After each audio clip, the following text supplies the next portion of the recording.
Welcome back to Malonze Productions. I'm going to be wearing my Death Knight armor today, which I haven't worn since high school. It's kind of crappy looking because it's old. I haven't, you know, haven't worn it in a while, but also it's not really that well made. I've made better, obviously, but it serves the purpose for today. So, let's get started on today's topic, which is going to be my levels 1 to 60 review of Ascension WoW. So first things first, how easy is it to install? It's actually quite easy. If you go to their Discord channel, they already have the link to install it already for you. It should come up and installing, and there's nothing really you need to do. You just have to let it update if it needs updates. You do have to make an account on their website, which is pretty standard for any private server. But once you get that done, you can pretty much hop in and play. Now, off the bat, I do have a couple of small topics I want to go over first. First of all, they do not have any custom content. And by custom content, I mean no new customly made raids, dungeons, zones, and as far as I know, there are no custom quests. But that's from what I've seen. I've not seen anything of the sort. There is custom systems in the game. Obviously, Ascension WoW is known for their custom systems, but that's not what I'm talking about when I say custom content. I mean, there's no new zones, no new dungeons or raids. The server does have a store. It's based on, I think, donations as well as payments itself. I did not look far into the store, but it's much more expansive than Turtle WoW's is from what little I've seen of it. I didn't look too far into it because I'm not really that interested in paying for items. It did look mostly cosmetic, but again, I did not look too far into it. All I know is that they do have a store, and it's much more extensive than Turtle WoW's is from what little I saw of it. And the last small topic I wanted to cover real quick is, yes, this server does have transmog, and you can purchase transmog, I think with in-game currency, but also through donation points and such like that. There are NPCs, like I found one in Booty Bay that offers the transmog there, and I was browsing through it during my play of it, and it's got some transmog of all different types of expansions, even Battle for Azeroth content. Screaming Tiger? Oh, that thing? What the fuck? How to summon this mount? Oh, this... Yeah, I remember that guy from Legion. So... Hey, I know that helmet. Such as this helmet right here. They have this one to actually buy in-game to use. Now, when you first start off, you create your character like normal, but you will notice that you do not have a class option. That's because this server prides itself on you being able to create your own custom class. There is no classes, just whatever you make out of the abilities from every single class that there is.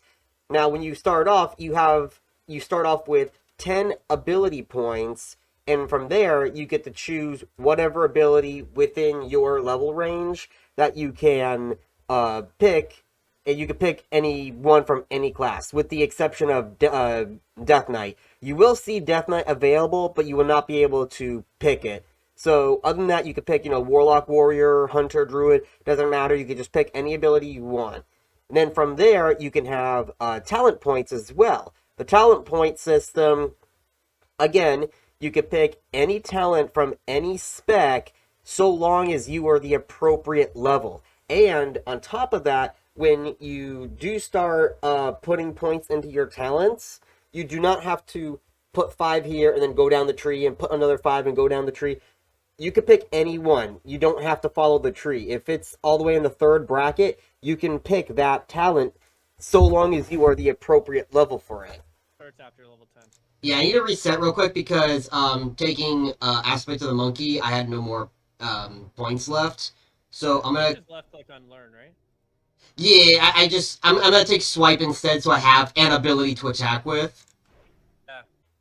Once you hit level 10, you start acquiring more talent points and ability points every other level that you gain, which in this server is not that hard to obtain. So, as my dad turns the music louder in the house, and now you could probably hear some bagpipes in the background, the next topic I want to talk about is the leveling system. So, the leveling system is very fast. If I had to put a number on it, I would say probably like a times 5 server. I actually don't know the exact times number of the experience gain, but you level so fast, you actually cannot complete a zone.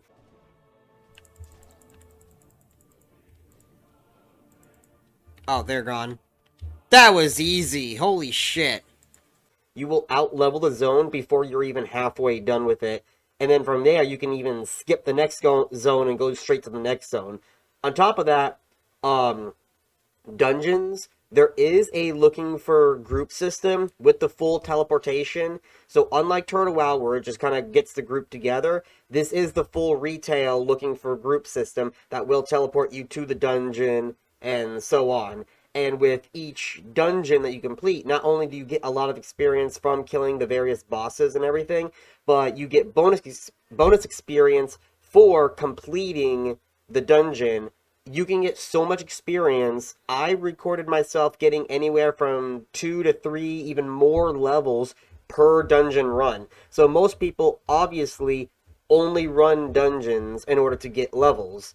I actually, in my playthrough, did a mix. I did some dungeons, one here, one there, but I also leveled as well. So I got a mix of both questing and leveling, which probably meant I leveled a little bit slower than everyone else, but hey, that's the kind of person I am. I like to take my time. Boom! Level 60. So the systems overall with the choose your own talent and choose your own ability system, I feel overall it's good. It's very unique.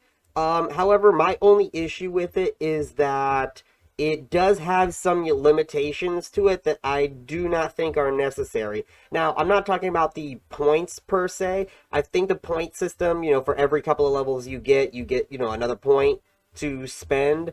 I think that's completely fine. I had 2 issues with it during my playthrough. My issue was that I wanted to create a character. Now, this is a server, again, that's advertising as a build your own class, right? And you see people coming up with unique names for their builds. So I thought, okay, I'm going to create something very dumb. I want to create a polar bear class. So what it was is I was going to be a bear form, kind of, like a druid bear form, and then use frost mage abilities. That's what I really wanted to do. However, because I cannot use abilities while shapeshifted, I was unable to do that. So I ended up going just straight plain druid with a hunter pet, so I was a cat and cat team. Mutual benefit of trying to... Holy shit! Sindal looks just like, Kimball. Dude, I need to tame him!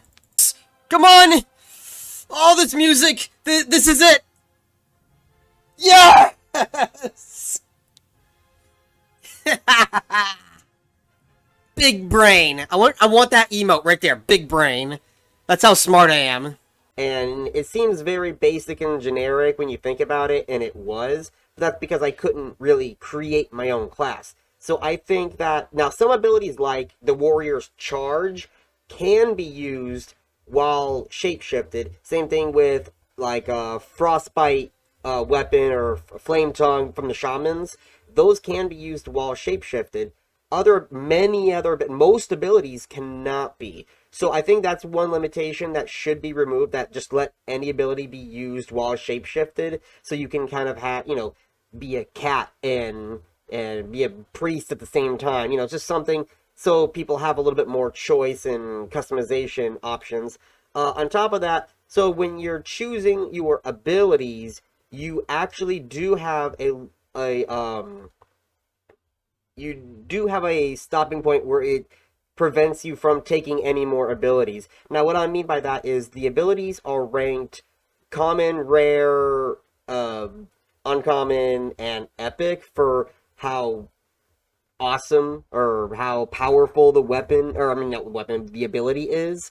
And you can only have so many of each type of ability, and that pretty much locks you at some point. So if there's an ability you really want, if you already have 3 or 4 abilities that are of the same quality, then you can no longer take that ability, and you actually have to forget an old ability to use it. And again, that's just a limitation that I do not think should be in the server. If it's, again, a create your own class, create your own type of character, it should allow you to just pick whatever ability you want without those types of limitations. Earning the points to buy it and then just not having enough points by level 60 to buy every single ability, I think is completely fine, and that's reminiscent of an RPG. But the unable to take an ability because it's the same quality as another ability, I think that's a little bit over the line, and I think that should be removed. So the next thing I want to talk about is PvP. Now, I didn't really get a lot of experience PvPing. I did do 1 or 2 battlegrounds, but I can tell you a little bit from my understanding of how the system works. So when you hit level 20, so before that, actually, real quick, from level 1 to 20, you are not flagged. You are safe. And that gives you a bit of time to level up a little bit, right? Before you start getting ganked or whatever. Now, once you hit level 20, you have the choice. No risk, low risk, or high risk. Oh god, Arathi Basin again? Ew, gross, they put me on the Alliance side. Look at this! They put me as an Alliance cat when I'm on the Alliance side. No risk is basically PvE mode. You're not going to be PvPing, you're just hanging out, right? Low risk is your generic, you're flagged, and just normal PvP in the world without risk of losing anything. And by losing anything, now you have high rank. Go to Big your character time. advancement, Oh, press look at that. N, claim your scroll. Wait, what is Big this? deal. PvP rule set. Oh, high risk, no risk, no risk PvP. What are we doing? Uh, if you do high risk, I usually play high risk, but I play high risk. Okay, just do like no risk PvP, maybe, I guess. Now for high risk PvP, now I didn't play a lot of high risk PvP. I had to rely on my friend BPerd, who has played on high risk, to tell me more about it, so I can, inform you in this video. Now, from what I can gather, with high risk PvP, you can unlock a different form of content with new bosses and new chests around the world and other forms of content that can provide you with new, unique crafting material to craft end-game items. Now, that's the reward value you can get from high-risk PvP. However, being you're in high-risk PvP also means if you engage in PvP and somebody defeats you, there's a high chance that you could drop your gear or items on you at the time for them to pick up. That's what I gathered from there. If I'm wrong, please let me know in the comments so other people can know as well. But that's from what I learned about what entails in high risk PvP. Alright, so now this is gonna be probably the worst part of the video. And I'm gonna take my helmet off of this. You get to see me without glasses on or a helmet. But I just need you to see my face for this, because the worst part about this server, in my opinion, from what I've played of it, is the community. Now, that's not to say people, in Discord or on YouTube or somewhere aren't helpful. That's not what I'm talking about. I'm mostly talking about playing in-game with other people. Now, I ran several dungeons, and this is primarily where it happened. Out in the world, no one really talked to me, other than people like, oh yeah, I'm looking for this enchant. Yeah, I need to buy this enchant, or whatever. When I was in dungeons, several times, I would ask a very basic question. Hey, did we skip this boss? I don't remember killing this boss. No one answered. Or other times, I asked something, no one answered. They just kept killing shit. On top of that, this server, due to the fact it has an LFG tool, it also has the same mentality of players you will find from retail WoW, where they expect to one-shot everything. They have that instant gratification that they expect to always win, always get something out of it, and never lose. And if one person wipes, it doesn't even have to be a full wipe, because I've had it happen where it wasn't even a full wipe. If like one person died, someone's like, oh well, this group sucks, they leave, and when one person leaves, everyone else leaves. They don't just, look for another one or continue with just 4 people. No. One person leaves, everybody leaves, and then you have to relook all over again. I had this happen to me 2 or 3 times in a row on the same dungeon. And the reason why we wiped is because the tank, after being told to line of sight, stop pulling, pull back, kept pulling more, not line of sighting, and then by the time they actually did pull back behind the corner, there were so many people on us that all of us died. And then he just leaves. And then everyone else left. And then I got a new group with the same tank. One person died, not even a full wipe. Only one person died. He leaves and everyone else leaves again.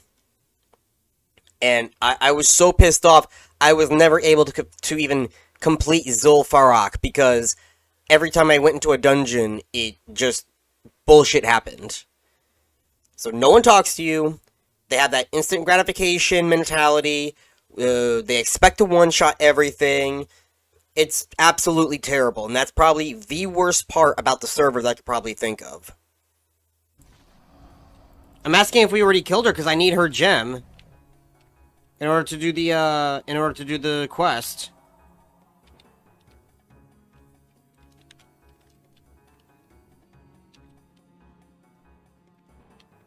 Going by it's like such a clusterfuck. I don't even know what the fuck's happening, really. Like, we're just killing shit so fast. I didn't even get a chance to process if we even came across Anna. And no one is fucking answering me.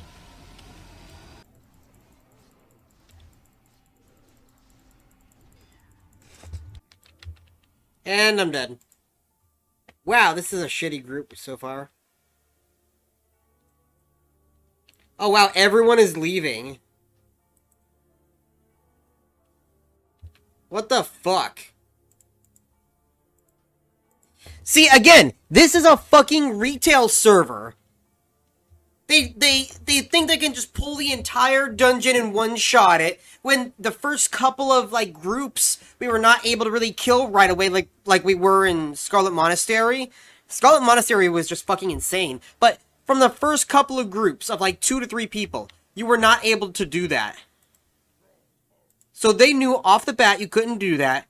And then after somebody said, hey, we should line of sight them, pull them back, so they don't pull more people, the tank still doesn't do that. And then he continues to fight them in the middle while everything else is being pulled. Everyone and their dog is now jumping on him.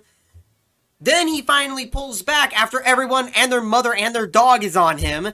And they die again. And then they leave because they get frustrated they can't one-shot everything. Okay, and the next thing is going to be about the raiding.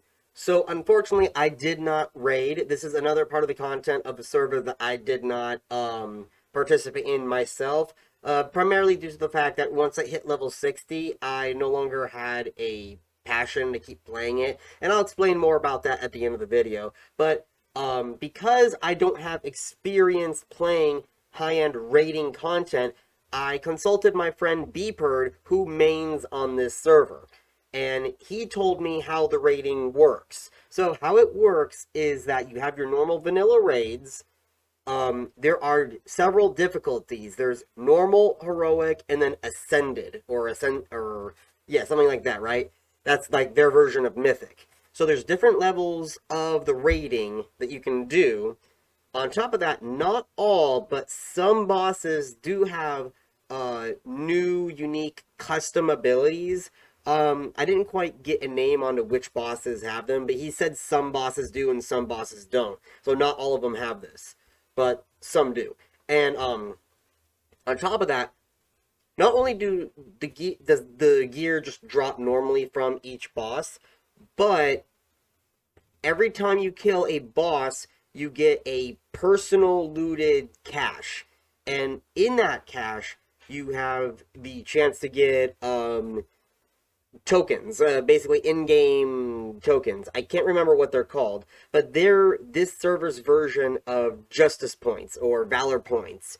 And the more and more you collect of them, you can actually buy tier sets and gear. So it's basically a way to, over time, get gear if the rolls don't favor you. And in my opinion, that's actually a very good thing.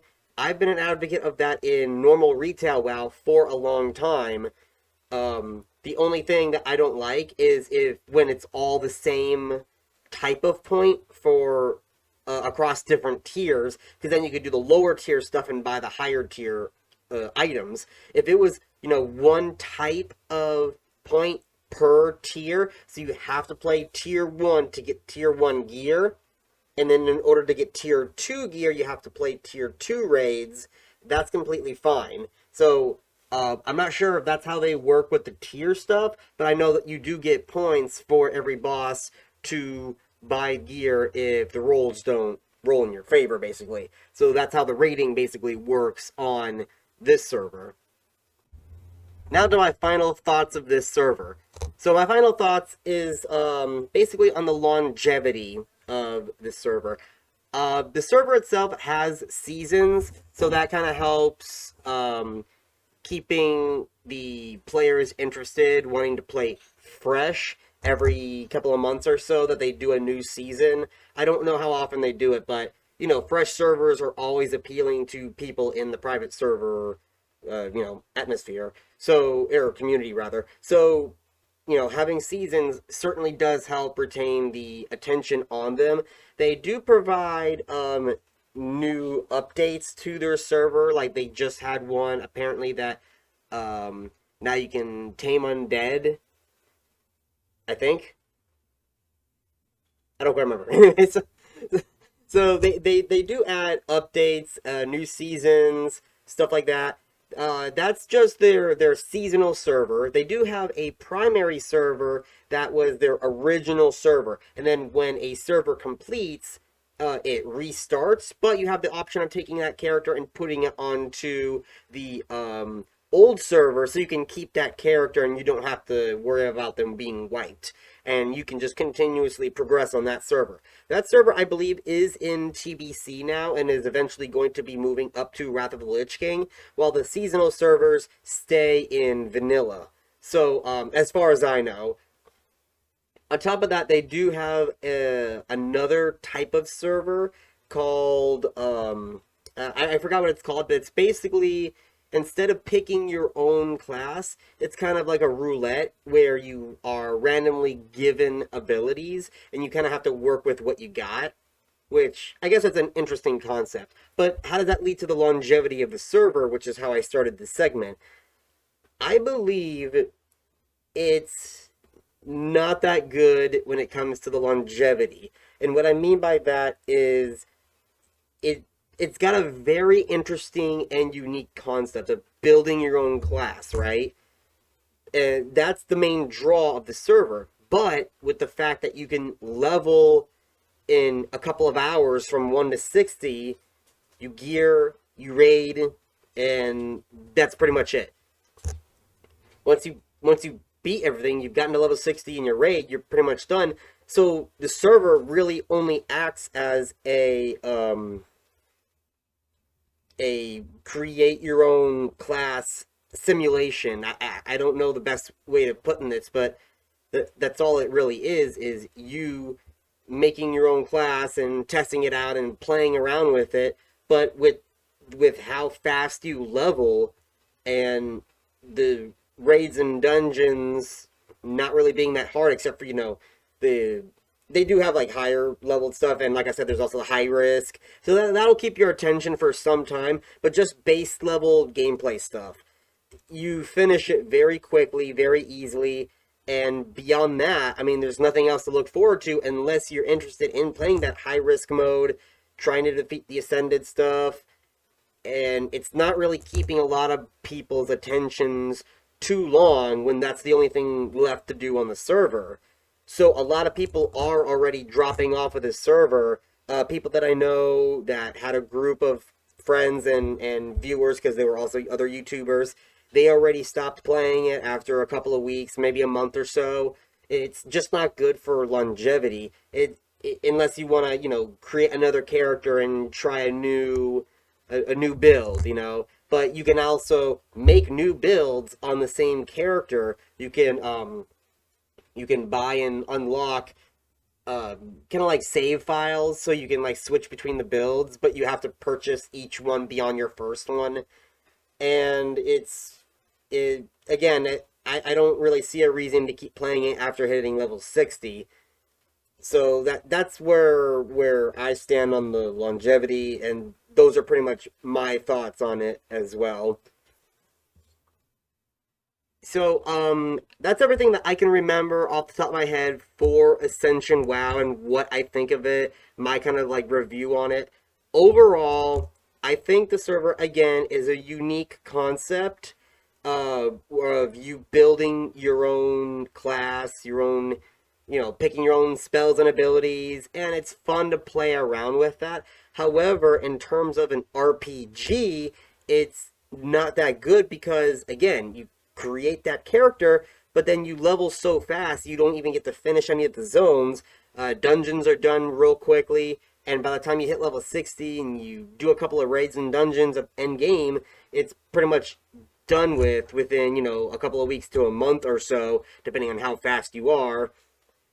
And that's not my ideal type of game. Now, that could appeal to some people, I'm not saying it's a bad server because of that. I just don't think there's a lot of longevity in that, and considering other people that I know of have already quit playing because of that, I think that does warrant me saying that there's not a lot of longevity in this server, even though that doesn't really make it a bad server. And that's why I think they have the seasonal server to kind of retain some people, bring some people back to play again, even though they drop off after, however long they play it.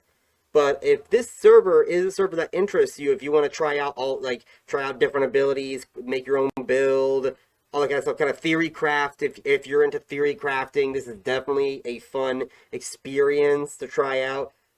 Don't expect a lot of people wanting to be your friend in dungeons. Other than that, if you don't like the level grind, it took me like probably 7 to 8 hours to get to level 60, and that was me taking my time actually questing. If you run dungeons nonstop, a couple of hours and you'll hit level 60, no problem.